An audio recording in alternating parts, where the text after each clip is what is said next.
Удары по Татарстану и атака в Санкт-Петербурге. Зеленского обвиняют в попытке дать взятку, и решится ли Шольц приехать к Путину в Москву? В эфире «Нехта» самые важные и интересные новости к этому часу. Ударные дроны Украины долетели до Казани. В Киеве намекнули, что Татарстану пора выходить из состава России и не страдать из-за действий Путина. Есть ли ответ? Узбекистан объявил в розыск 2 россиян из Чечни. Что известно о подозреваемых в покушении на человека из окружения президента? Шольц хочет мира и признания. Немецкая пресса пишет о запланированном визите канцлера в Москву. Как реагирует Берлин и почему Маск атаковал канцлера?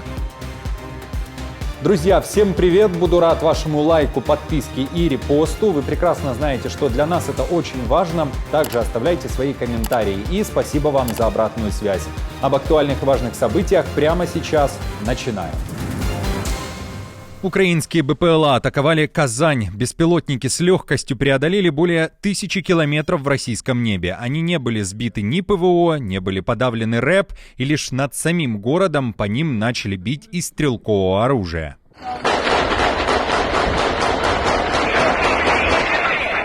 Дроны влетели в несколько высотных зданий, которые оказались на их пути. Кроме того, в российских медиа есть сообщение о прилете по промышленному предприятию Татарстана.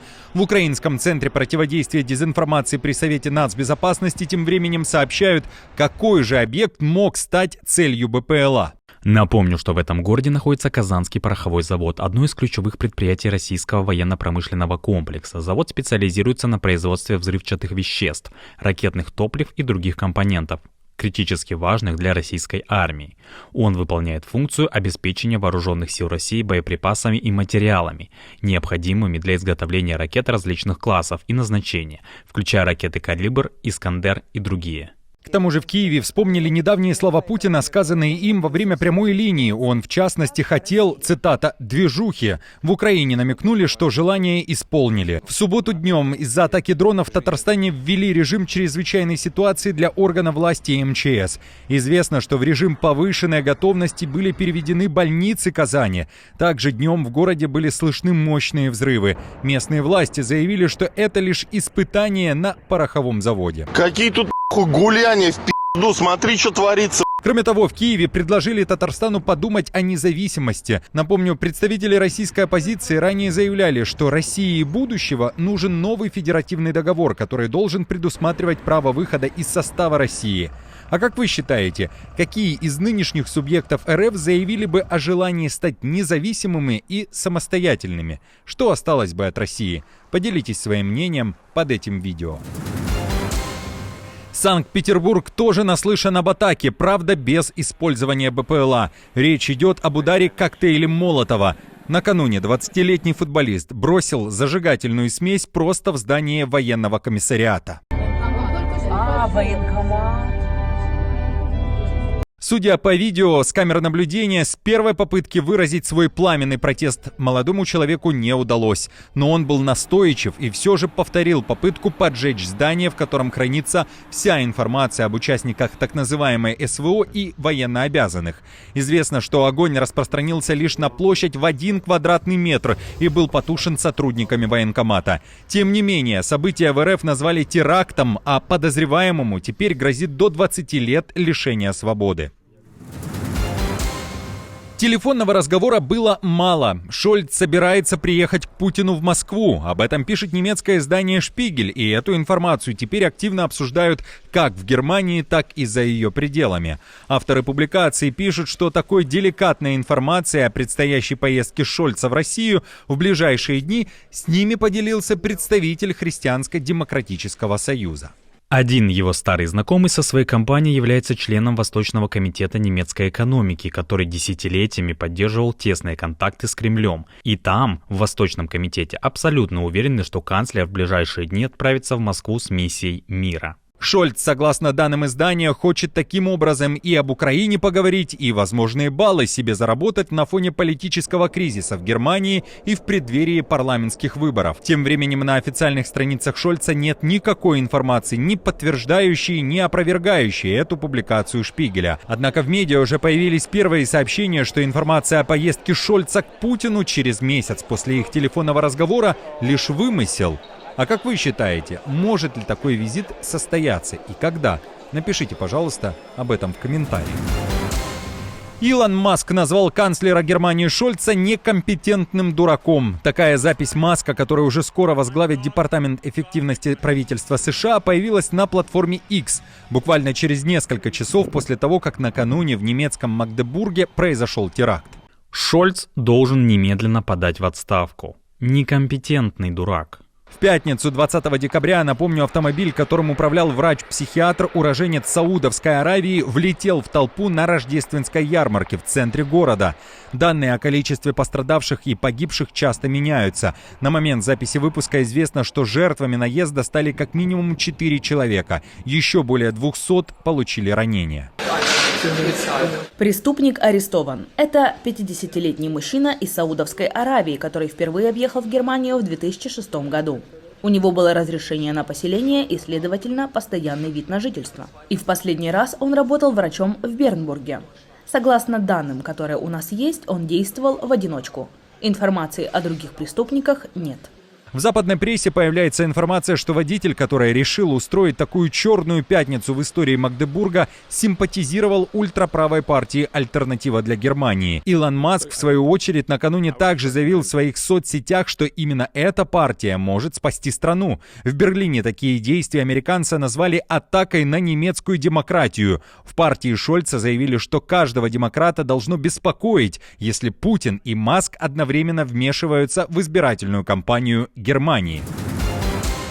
Премьер Словакии Роберт Фицо решил обвинить Зеленского в попытке дать ему взятку. Речь о сумме в 500 миллионов евро. Однако интересный момент. Эти 500 миллиона не из украинского бюджета, а из российских замороженных активов. Издание «Политика» пишет, что все произошло во время встречи с Зеленским на саммите Европейского Союза, где обсуждались финансовые потери Словакии из-за прекращения транзита российского газа. Он спросил меня, проголосовал бы я за членство Украины в НАТО, если бы он выделил мне 500 миллионов евро из российских активов. И, конечно, я сказал «никогда». Фицо также уверяет, что такое предложение поступило ему от Зеленского за закрытыми дверями. «Политика» пишет, что Фицо был среди тех, кто умолял на саммите ЕС о продлении соглашения о транзите российского газа через Украину. Зеленский тогда раскритиковал Словакию, сказав, далее цитата, «немного стыдно говорить о деньгах, потому что мы теряем людей». Отмечу, что на момент записи выпуска в Киеве на скандальные заявления Фицо не отреагировали. И уже, кстати, известно, что Фицо собирается ехать в Москву на встречу с Путиным, где будет обсуждать вопрос поставок газа России в Словакию. Напомню, что контракт на транзит этого газа через Украину заканчивается с 1 января. Киев продлевать его не собирается.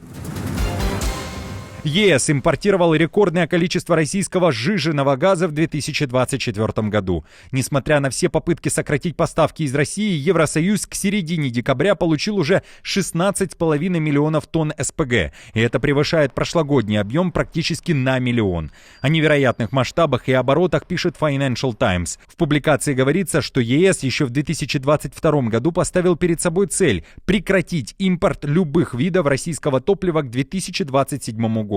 Но поставки продолжают расти.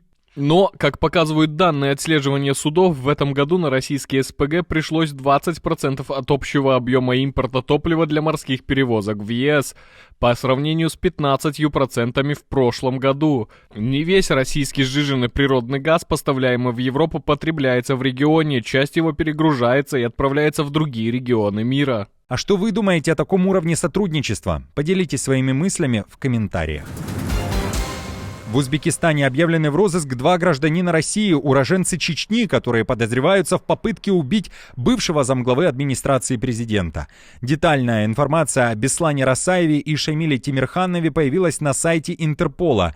Там уточняют, что россияне подозреваются в незаконном обороте оружия и боеприпасов, а также в несообщении о преступлении или его сокрытии, также в контрабанде.